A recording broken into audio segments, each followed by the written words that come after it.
Assalamualaikum warahmatullahi wabarakatuh. Perkenalkan, nama saya Wulan Sari dengan nomor induk mahasiswa 223702220064 dari LPTK Universitas Sultan Ageng Tirtayasa. Hari ini, Selasa 13 Desember 2022, saya akan menampilkan video pembelajaran tentang keseimbangan kimia. Selamat menyaksikan.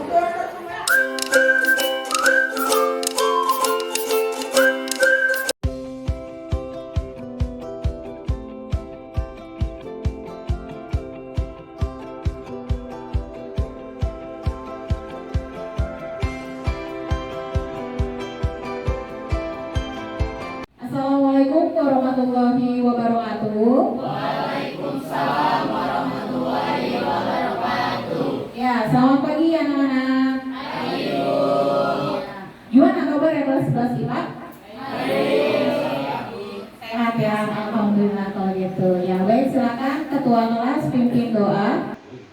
Sebelum kita memulai pembelajaran, marilah kita berdoa menurut kepercayaan masing-masing. Berdoa dimulai. Berdoa selesai. Memberi salam. Assalamualaikum warahmatullahi wabarakatuh. Ya, waalaikumsalam warahmatullahi wabarakatuh. Baik anak-anak kelas 11 IPA, apakah kalian sudah siap untuk belajar pada hari ini? Siap. Kalau siap coba di mejanya sudah ada buku paket kimia belum? Sudah ya. Oke. Terus habis itu sudah ada alat tulis? Lengkap ya. Oke. Oh ya, ibu mau menanyakan, hari ini siapa yang tidak hadir? Hadir semua Bu. Hadir semua ya. Alhamdulillah berarti semuanya sehat. Oke. Kelas itu apa aja sih yang harus kalian patuhi dan harus kalian terapkan dalam pembelajaran yang akan dijelaskan pada hari ini? Pertama, itu harus datang sebelum guru, ya. Terus yang kedua, berdoa dipimpin oleh ketua kelas. Jadi alhamdulillah sudah dipimpin oleh ketua kelas kita ya. Terus yang ketiga, dilarang membuka aplikasi lain selain aplikasi pembelajaran. Karena hari ini kita menggunakan handphone. Nah, oleh karena itu kalian penting sekali untuk tidak menggunakan handphone untuk membuka aplikasi lain selain pembelajaran, seperti misalnya Instagram, TikTok, atau misalnya balas chat ayamnya gitu ya, atau pacarnya nanti dulu. Ya, fokus dulu belajar, pacarnya nanti aja ya. Oke, selanjutnya juga harus permisi dengan guru maba jika keluar kelas. Jadi kalau misalnya mau keluar kelas, kalian izin dulu nih sama ibu. Misalnya ibu, saya mau ke toilet sebentar ya bu ya, gitu. Jadi harus ada sopan santunnya. Terus yang terakhir adalah tidak gaduh, kecuali ada kaitannya dengan hubungan atau hubungannya dengan pembelajaran seperti itu. Itu adalah kesepakatan belajar kita pada hari ini. Ya, baik. Selanjutnya untuk penilaian. Nah, penilaian yang akan kita lakukan pada hari ini adalah seperti biasanya ada dua penilaian. Yang pertama adalah penilaian pretest. Penilaian pretest itu adalah penilaian untuk mengetahui kemampuan awal kamu terhadap pembelajaran. Jangan ketawa nih, siapa nih ketawa-tawa nih? Yang ngomongin apa nih? Ya. Oke, terus habis itu yang kedua adalah kita melakukan post test seperti itu. Nah, oke, selanjutnya di sini. Nah, masih ingatkah kalian tentang laju reaksi? Ayo, masih ingat gak tentang laju reaksi? Ayo, masih ingat gak? Ayo, ingat gak nih? Baru minggu kemarin kita belajar tentang laju reaksi. Masih ingat gak? Masih ingat ya, masih ingat. Oh, setengah-setengah, ya. Tapi setidaknya masih ada lah, kan pernah belajar begitu kan ya. Oke. Nah, sekarang coba. Ini gambar apa ini? Tempe ya, gambar tempe. Oke. Terus habis itu kalau kalian mau buat tempe ya, kan kita waktu kemarin kan ada proyek pembuatan tempe ya. Nah, proyek pembuatan tempenya itu kan kita menggunakan beberapa bahan. Ada masih ingat nggak bahan yang digunakan untuk membuat tempe apa saja? Ya, oke. Coba Elvi mau jawab ya, silakan Elvi. Kita membutuhkan kedelai sama ragi Bu. Ya, betul ya jawabannya Elvi. Jadi pada saat kita pembuatan tempe, kita membutuhkan ragi dan kedelai. Lalu, nah ini ya gambar ragi dan kedelai. Nah lalu waktu pada saat kita membuat tempe ini, bagaimana konsentrasi awal dari tempe dan ragi ini, salah kedelai dengan ragi ini, bagaimana konsentrasi awalnya? Apakah dia berkurang atau bertambah ketika sudah direaksikan? Siapa yang mau coba jawab? Nabila sepertinya mau jawab, gimana Nabila? Tadi Kalau menurut saya sih berkurang Bu, benar atau enggak Bu? iya benar berkurang. Kira-kira kenapa aku bisa berkurang? Bisa berkurang karena produknya itu bertambah, sedangkan reaktornya berkurang Bu. Benar, jawabannya Nabila. Tepuk tangan buat Nabila dan Elvi tadi ya. Ya. Baik. Berarti alhamdulillah ya masih hafal tentang lajur reaksi. Nah, oh iya tadi dari penjelasan Nabila ya. Coba ada yang mau ini nggak menyimpulkan tadi pernyataan Nabila tentang apa sih itu lajur reaksi? Oke, Alia. Alia sepertinya mau jawab nih. Apa Alia jawabannya kira-kira? Laju reaksi itu kecepatan reaksi Bu, dimana reaktannya berkurang lalu produknya bertambah di waktu yang bersamaan. Jawabannya ya, Alia ya. Tepuk tangan dong buat Alia. Baik ya, benar sekali tadi penjelasan dari Alia. Jadi apa sih itu laju reaksi? Laju reaksi itu adalah kecepatan reaksi. Nah, kecepatan reaksinya ini menyebabkan berkurangnya reaksi dan bertambahnya produk tiap satuan waktu. Jadi bisa dilihat antara cepat atau lambatnya reaksi itu dilihat dari seberapa cepat terbentuknya produk seperti itu ya. Nah, oleh karena itu anak-anak, karena sudah masih ingat nih tentang laju reaksi, nah jangan lupa sekarang kita harus isi pretest. Nah, silakan di sini ada soal pretest. Silakan kalian scan barcode atau scan QR code-nya tentang pretest yang akan kita pelajari, pretest yang akan kita lakukan pada hari ini. Ya, silakan.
Ya, sekarang pretestnya 20 menit ya waktunya.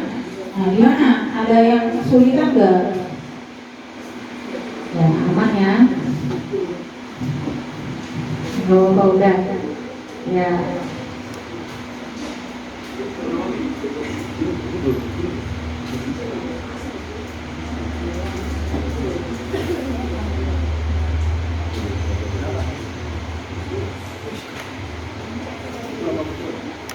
Oke. Silakan dikerjakan.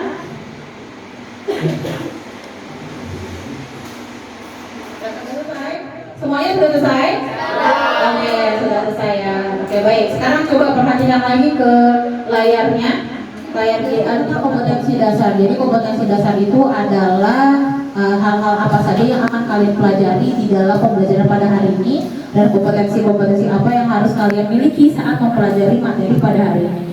Yang pertama adalah kalian harus dapat menjelaskan reaksi kesetimbangan di dalam hubungannya antara reaksi dan hasil reaksi.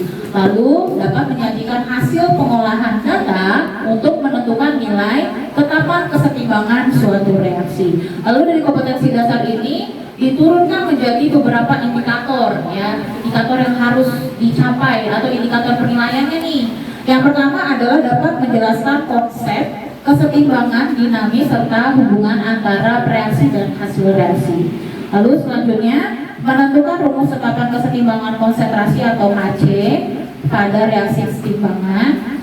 Lalu menganalisis timbangan homogen dan heterogen serta hubungan antara reaksi dan hasil reaksi. Nah, lalu dapat mengolah data untuk menentukan nilai tetapan kesetimbangan konsentrasi atau KC pada suatu reaksi dan mempresentasikan hasil pengolahan data. Jadi nanti kita berdiskusi semuanya. Setelah berdiskusi ini kalian harus mempresentasikan.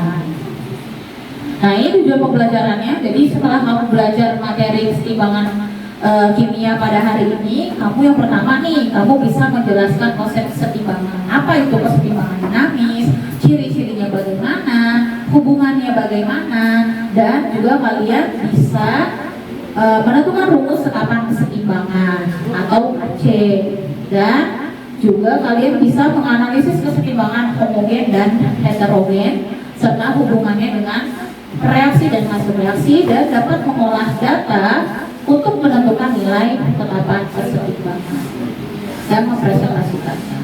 Nah, yang paling penting nih untuk pembelajaran hari ini yang kalian butuhkan tuh ada 3. Yang pertama adalah semangat belajar. Sudah semangat belum belajarnya? Ya, harus tetap semangat ya. Oke. Nah, lalu yang kedua harus ada diskusi dan tanya jawab. Jadi kalian harus ada diskusi dengan teman kelompok dan tanya jawab, dan juga harus presentasi. Oke. Dan materi pembelajaran pada hari ini adalah konsep dan tetapan kesetimbangan kimia. Nah, apa sih manfaatnya kamu mempelajari materi ini? Barangkali nih anak-anak ibuku di kelas 11 IPA nanti setelah sudah lulus dari SMA tadi Kapertiwi terus kuliah mau masuk teknik kimia misalnya. Ada nggak yang masuk teknik kimia? Nggak ada ya? Ya udah nggak apa-apa kalau juga. Ya, atau misalnya ada yang mau jadi analis kimia misalnya. Nah, ini ilmu tersebut ini penting sekali untuk dipelajari, karena kalau misalnya kita mau menghasilkan suatu produk ya, kita itu harus mengatur kesetimbangan kimianya agar reaksinya dapat berjalan dengan cepat dan menghasilkan produk yang banyak. Oke, selanjutnya coba kalian perhatikan gambar berikut. Nah, gambar yang pertama, coba di sini ada gambar apa? Ya, orang yang sedang meniup makanan yang panas ya. Di sini ada asapnya nih, asapnya. Orang makan sayur ya. Aiman gak suka makan sayur ya. Saya masih ingat Aiman juga gak suka makan sayur. Nah, yang kedua, ini ada gambar apa nih? Ya, jangan ngomong Coca-Cola ya. Coca-Cola itu produk. Nama kamu emang jadi ikutan. Ya, emang kamu jadi BA-nya, brand ambassador-nya. Ini tuh minuman bersoda. Ya, minuman bersoda. Oke. Sekarang kita ke gambar yang nomor 1 nih. Kalian tahu gak sih ternyata berdasarkan hasil penelitian yang dilakukan oleh Fatimah dan kawan-kawan pada tahun 2021, ternyata kalau kita makan makanan yang panas terus kita tiup makanan tersebut, ternyata itu menghasilkan jutaan bakteri yang lebih banyak dibandingkan kita makan makanan yang tidak panas seperti itu. Kayak gitu ya. Kalian masih ada yang suka gitu gak kalau makan sambil ditiup tuh kalau panas? Masih suka kayak gitu gak? Nah, ada yang masih, ada yang enggak gitu kan ya. Nah, ternyata tadi dan berdasarkan jurnal penelitian ini, ternyata makanan yang panas dan ditiup itu dapat meningkatkan jumlah bakteri. Nama bakterinya adalah Staphylococcus aureus. Nah, ini bakteri Staphylococcus aureus. Jadi bakteri Staphylococcus aureus ini adalah bakteri penyebab infeksi kulit dan pneumonia. Kamu tahu penyakit pneumonia nggak? Ya, pneumonia yaitu penyakit pada paru-paru, radang pada paru-paru, gitu ya. Nah, jadi makanya kalau sekarang itu kalian kan udah tahu nih kalau makan makanan yang ditiup itu tidak bagus ya, jadi jangan makan makanan seperti itu lagi ya. Oke, terus yang gambar yang kedua, nah ini ternyata kamu suka minum minuman soda atau minuman berkarbonasi, suka nggak? Suka ya. Nah ini minuman bersoda atau minuman berkarbonasi ini ternyata kamu tahu nggak rasa segar atau buih yang ada pada minuman bersoda itu adalah pelepasan dari gas karbon dioksida. Yang diakibatkan pelepasan karbon dioksida di udara ini, jadi nanti kalau kita buka apa sih namanya minuman bersodanya itu kayak ada gas yang keluar kan? Iya nggak? Kayak ada gas yang keluar terus buih atau gelembung gasnya jadi semakin banyak. Oke, ada yang mau ditanyakan terkait dua gambar ini? Siapa mau bertanya? Oke, siapa itu? Sabri mau nanya apa? Bu, kenapa kalau kita minum makanan yang panas itu jumlah bakterinya semakin banyak, Bu? Bagus ya pertanyaannya. Ada aja mau nanya? Oh, oke, silakan. Sebetulnya gas, Bu. Kok bisa jadi minuman? Bagus ya pertanyaannya ya, dua pertanyaan ini ya. Jadi ada dua pertanyaan ini dari Syafri yang pertama, lalu yang kedua dari Nafisa. Tapi saya jawab pertanyaannya Syafri dulu ya. Ya, jadi kenapa sih Bu kalau misalnya di apa namanya kalau kita meniup makanan kok malah banyak belah bakteri yang terdapat seperti itu? Jadi kayak gini. Jadi ketika kita meniup makanan panas, nah bakteri Staphylococcus ini itu ada di udara. Nah bakteri Staphylococcus ini juga bisa hidup di rongga mulut kita. Ya, jadi ketika dia itu misalnya di dalam rongga mulut kiri itu masih ada bakteri Staphylococcus, ditambah juga dengan bakteri Staphylococcus yang ada di udara, ketika kita keluarkan udara, berarti itu sama aja kita memberikan bakteri Staphylococcus itu kepada makanan kita, sehingga makanan kita itu semakin banyak jumlah bakterinya. Seperti itu. Lalu kalau untuk pertanyaan Nafisa, jadi gini, pada saat kita minum minuman bersoda, di sini ada kan minuman bersoda nama lainnya adalah minuman berkarbonasi. Nah, minuman berkarbonasi itu artinya minuman yang dialiri gas karbon dioksida, sehingga gas dari karbon dioksida itu terperangkap di dalam minuman bersoda ini. Jadi sebenarnya gasnya itu apa namanya ketika dikemas ya, di pabrik itu nanti gasnya itu di dalam tekanan dan suhu yang tinggi itu dia masuk ke dalam si minuman berkarbonasi tersebut, lalu dia ketika dibuka gas karbon dioksidanya akan keluar seperti itu, sehingga menimbulkan rasa segar dan buih ya, seperti itu. Atau kalau kalian pernah iseng nggak ngocok minuman berkarbonasi ya kan, semakin digocok semakin gimana? Berbusa kan, semakin berbusa. Nah, semakin berbusa ketika kita buka busanya semakin banyak ya, nggak langsung keluar gitu kan ya. Nah itu karena pelepasan gas karbon dioksida seperti itu ya. Oke, lalu juga ternyata kalau misalnya terlalu banyak kita mengkonsumsi minuman bersoda ini juga akan menghasilkan terlalu apa ya, banyak asam karbonat. Kenapa? Karena kalau karbon dioksida bereaksi dengan udara atau bereaksi dengan uap air di sekitar kita itu akan menghasilkan asam karbonat. Nah, asam karbonatnya itu kalau menumpuk di dalam darah dapat menyebabkan penyakit seperti itu. Nah, di antara dua gambar ini, nah gambar kedua ini adalah termasuk ke dalam reaksi kesetimbangan. Jadi ini adalah dua contoh di dalam kehidupan sehari-hari yang berkaitan dengan reaksi kesetimbangan yang kita bahas pada hari ini. Ya. Oke, Nafisa mau bertanya. Nafisa ini apa? Itu reaksi kesetimbangan itu namanya apa? Ya. Untuk menjawab pertanyaan Nafisa, sebelumnya ini kita harus tahu dulu nih. Jadi nanti pertanyaan Nafisa kita cek dulu ya. Oke, di sini kita lihat dulu. Nah ini, kalian lihat gambar ini, ya. Ini gambar paku ya, paku yang beranak. seperti itu. Nah di sini ya reaksi, jadi reaksi kimia itu ada yang berjalan satu arah ya atau tidak dapat balik yang disebut dengan reaksi irreversible, dan ada reaksi yang dapat balik atau berjalan dua arah yaitu reaksi reversible. Nah terus reaksi irreversible ini tadi contohnya ini proses karatan. Karena kan kalau bayangin aja nih, kan kalau reaksi dua arah itu artinya produknya dari reaktan jadi produk, produknya berubah jadi reaktan. Nah, kira-kira kalau karang besi ini nih bisa nggak balik lagi jadi besi semula? Bisa nggak?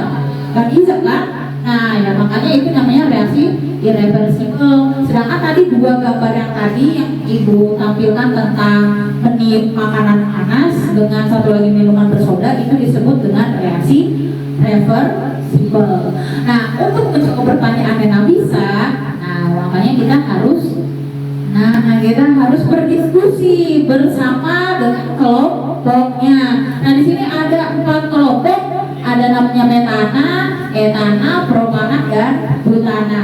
Nah oleh karena itu, karena di sini sudah ada kelompoknya, silakan. Jadi kalian duduknya masih belum berkelompok ya, baru tahu nih kelompoknya ini ternyata kan ya. Nah sekarang saya kasih waktu sekitar 2 menit, silakan pindah sesuai dengan anggota kelompoknya. Ayo mulai sekarang pindah. Oke, silakan pindah kelompoknya masing-masing. Ayo pindah. Silakan pindah. Ayo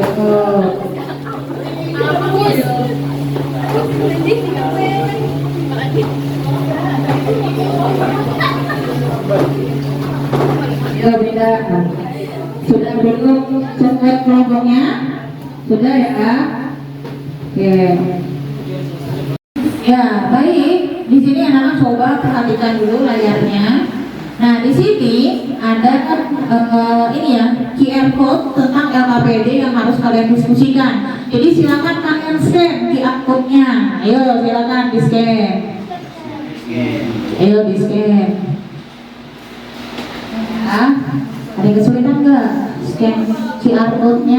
Ya, baik. Di sini sudah ada lengkap kerja peserta didik yang harus kalian isi. Jadi di sini nanti ada nama kelompok, nama anggota, terus habis itu di sini juga ada beberapa soal yang harus kalian jawab ya di sini ya.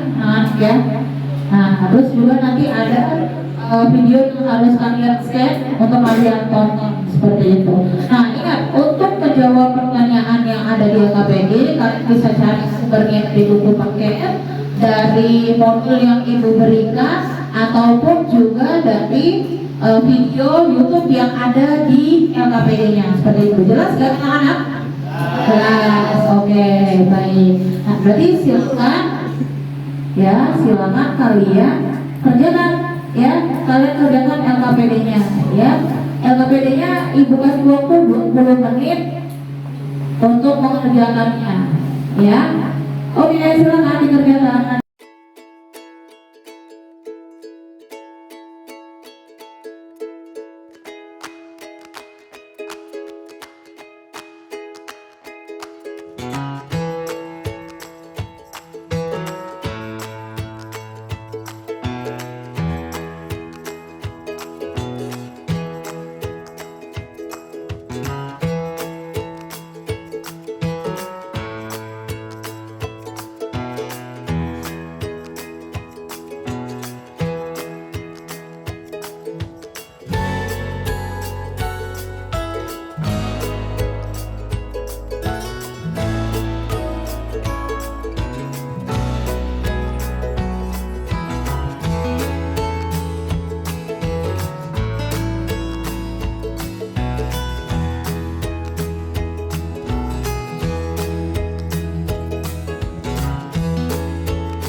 Ya, baik. Nah, ini sudah 20 menit berlalu ya, berarti diskusinya sudah selesai nih harusnya. Makanya ibu mau coba tanya dulu nih progres tiap kelompok. Kita mulai dari kelompok metana.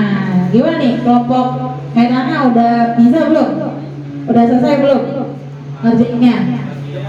Udah sampai nomor 8 kesimpulan. Oke, Udah selesai ya, udah selesai ya, udah di kesimpulan. Oke, sekarang coba saya tanya kelompok etana. Gimana kelompok etana progresnya? Masih nomor 6. masih nomor 6. Oke, masih nomor 6. Enggak, apa?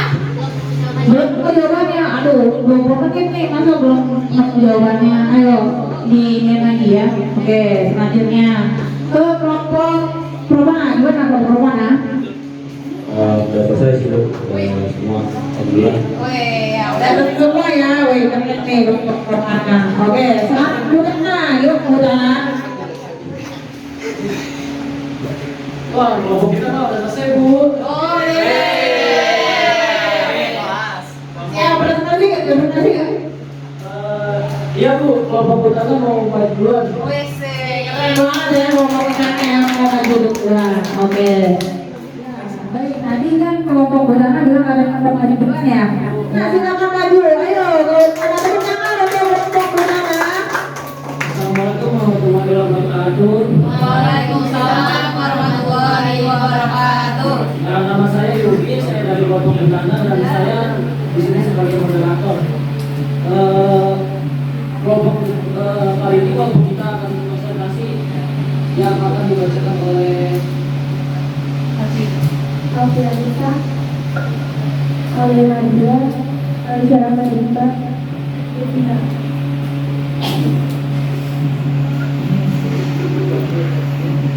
ya soal pertama akan dibacakan oleh Alia.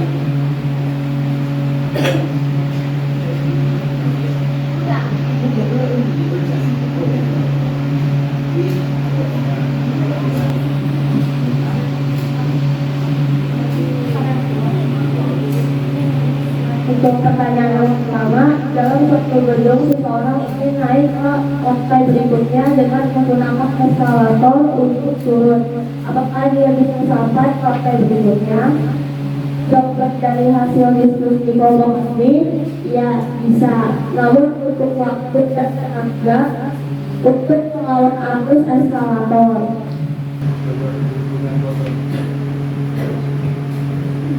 Apakah karena besi dapat bereaksi kembali menjadi besi seperti semula? Jawabannya tidak bisa.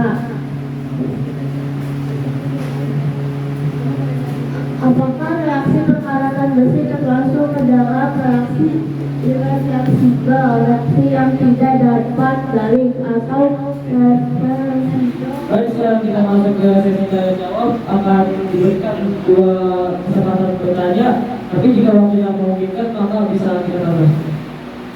Ayo, siapa yang bertanya? Saya mau nanya. Ya, oke.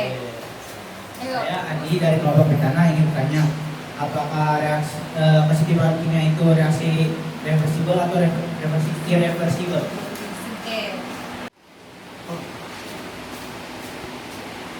Bisa kalian kasih satu contoh kesetimbangan homogen itu apa? Terima kasih pertanyaannya. Kita simpan dulu. Kita akan berdiskusi dulu. Saya mau coba pertanyaan Jasmine. Contoh reaksi kesetimbangan homogen adalah reaksi pembuatan gas amonia. Karena wujudnya saat itu wujudnya semuanya gas. N2 gas ditambah 3H2 gas menghasilkan 2NH3 gas. Gimana Jasmine, jelas nggak jawabannya? Jasmine, gimana? Jelas nggak? Ya, jelas. Oke, selanjutnya. Saya ingin menjawab pertanyaan dari Andi. Pada reaksi kesetimbangan kimia, jenisnya itu reaksi reversibel karena pada reaksi kesetimbangan kimia panahnya itu ada 2 arah, jadi ke arah kanan sama ke arah kiri gitu. Nanti jelas ya? Oke, sudah jelas. Ya, baik. Oke, silakan disimpulkan saja, Yubi. Berdasarkan hasil diskusi dapat simpulkan bahwa satu, reaksi keseimbangan kimia adalah reaksi kimia yang irreversibel, di mana laju reaksi reaktan dan produk sama. Dua, reaksi keseimbangan ada yang homogen dan heterogen. Silakan ditutup. Ya baik, sekian presentasi dari kelompok kami. Kalau ada yang kurang mau dimaafkan. Wassalamualaikum warahmatullahi wabarakatuh. Waalaikumsalam warahmatullahi wabarakatuh. Tepuk tangan untuk Ya, baik ya, wah bagus banget nih ya tadi presentasi dari kelompok Butana sudah mengawali presentasi kita pada hari ini. Tapi di sini ada beberapa soal yang jawabannya masih kurang tepat, tapi sebenarnya nggak salah, cuma kurang sedikit saja ya. Yaitu di soal nomor 6. Jadi untuk soal nomor 6 ini sudah benar penjelasan tentang reaksi perkaratannya, tapi reaksi kimianya masih kurang tepat karena ini dia masih menjelaskan reaksi reduksinya, oksidasinya belum ada dan reaksi hasilnya belum ada. Ini nggak apa-apa ya, sudah bagus sekali jawabannya.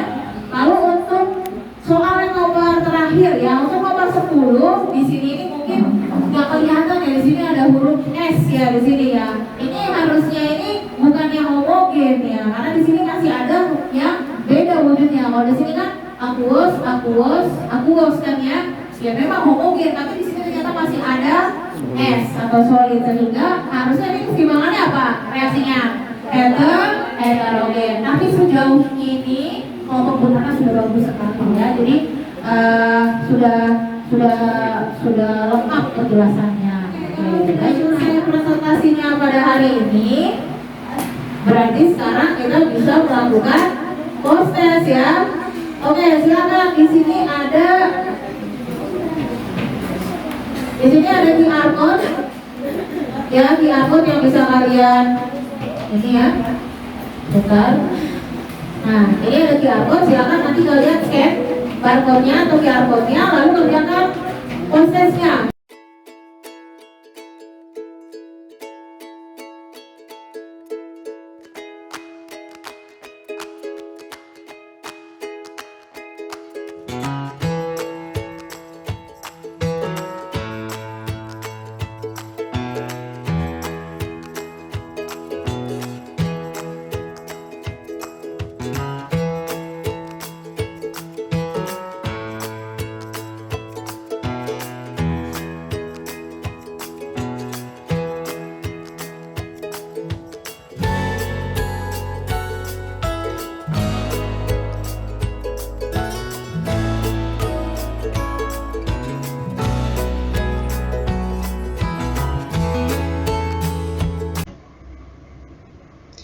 Dari hasil nilai pretest dan post-test yang telah dilaksanakan peserta didik kelas 11 IPA yang berjumlah 18 orang, dapat disimpulkan bahwa terdapat perbedaan nilai peserta didik yang menerima pembelajaran berbasis masalah dengan pembelajaran sebelumnya.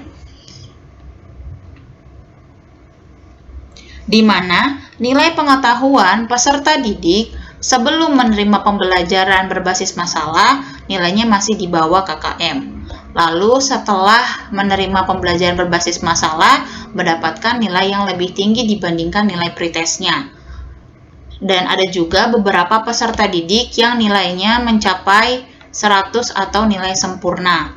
Walaupun ada juga peserta didik yang nilainya masih di bawah KKM, namun walaupun nilainya di bawah KKM, nilainya lebih tinggi hasilnya dibandingkan nilai pretest sebelumnya. Hal ini menunjukkan bahwa pembelajaran berbasis masalah dapat meningkatkan hasil belajar pengetahuan peserta didik. Hebat, tepuk tangan untuk kita semua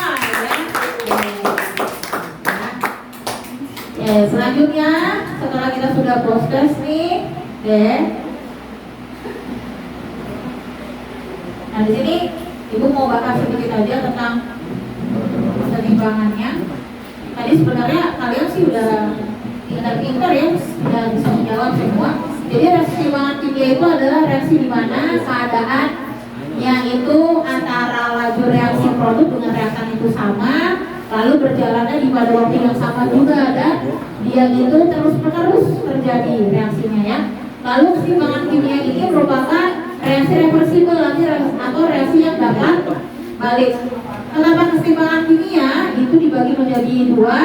Ada tetapan keseimbangan Kc, ada Kp.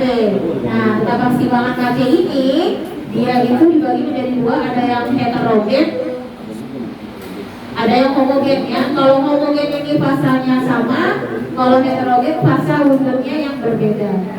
Dan ini juga tetapan keseimbangannya seperti ini ya, anak-anak ya. Oke, ini kalau misalnya kita mau nyari nilai K itu berarti artinya hasil kali dari ini kan reaktan ya, reaktannya kan produk ya, C sama D ini kan produk, A sama B ini adalah reaktan. Hasil kali dari produk dibagi dengan hasil kali reaktan dipangkatkan koefisiennya, itu namanya tetapan keseimbangan. Oke, ada yang mau ditanyakan terkait pelajaran pada hari ini? Ada yang mau tanya? Ada nggak? Ada ya? Oke, tidak ada.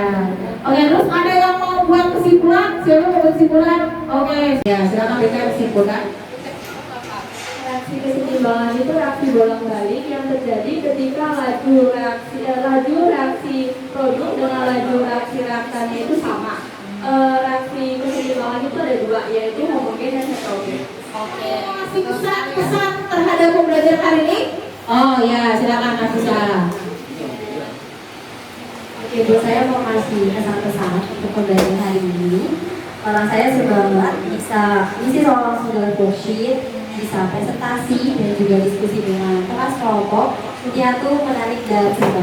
Oke, terima kasih ya atas Nafisa kesan-kesan pembelajarannya, lalu juga kesimpulannya dari Rika. Nah, di sini ada kesimpulan anak-anak. Nah, kesimpulannya itu sudah disebutkan tadi sebenarnya sama Rika ya. Yang pertama, reaksi kimia itu ada yang berjalan satu arah atau disebut dengan irreversibel, dan ada yang dua arah disebut reversibel.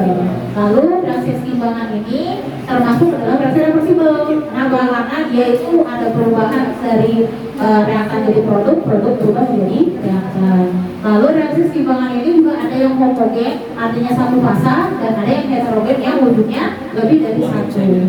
Lalu di sini ciri-ciri reaksi keseimbangan itu ada yang pertama reaksinya berjalan dua arah atau bolak-balik. Terus habis itu ada yang terjadi pada sistem tertutup, laju reaksinya sama reaktan dengan produknya, dan terjadi perubahan mikroskopis secara sistematis. Dan tetapan keseimbangan konsentrasi itu berlaku hanya pada fasa gas dan reaktan. Oke. Nah, oke. Apakah kalian senang dengan pembelajaran hari ini? Oke. Nah, kira-kira nih kalian untuk pembelajaran selanjutnya kalian mau belajar apa? Belajar apa? Bebas. Praktikum? Ya, praktikum ya.